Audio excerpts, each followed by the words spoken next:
وہاں جا کے واپس آ کے پھر دوسرا عمرہ کرنا، وہاں جا کے احرام باندھنا، یہ صحیح نہیں ہے۔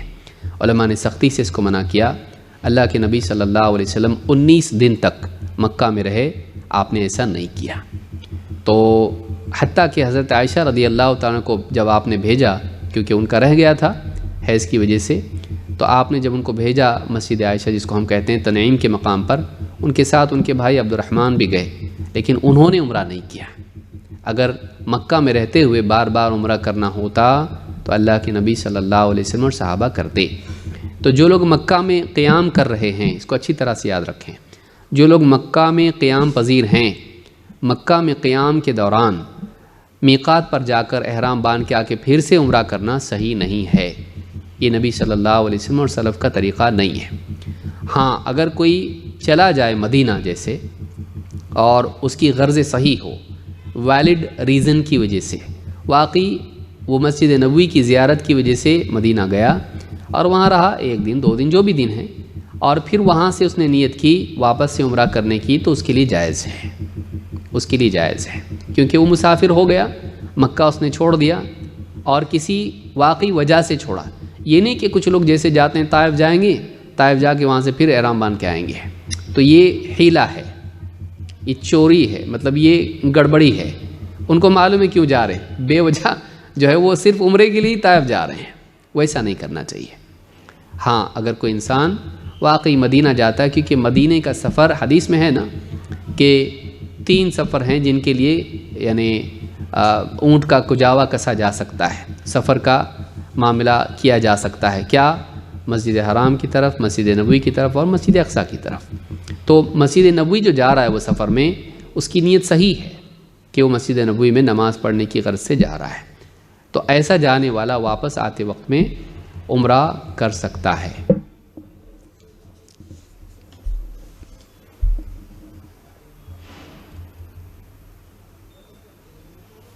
میں سمجھتا ہوں آج کے لیے اتنا کافی ہے، کچھ سوالات رہ گئے ہیں، سوالات آپ لوگوں کے بہت آ رہے ہیں، تو انشاءاللہ اگلے درس میں ہم کوشش کریں گے کہ ان سوالات کے جوابات دیں، کیونکہ عصر بہت قریب ہے، اس وجہ سے بعض اوقات وقت کم ہو جاتا ہے اور لوگوں کو گھر پہنچ کر عصر کی نماز پڑھنا مشکل ہو جاتا ہے، لہٰذا ہم درس یہ کر کے پھر سوالات کو انشاءاللہ ہم زیادہ وقت دیں گے۔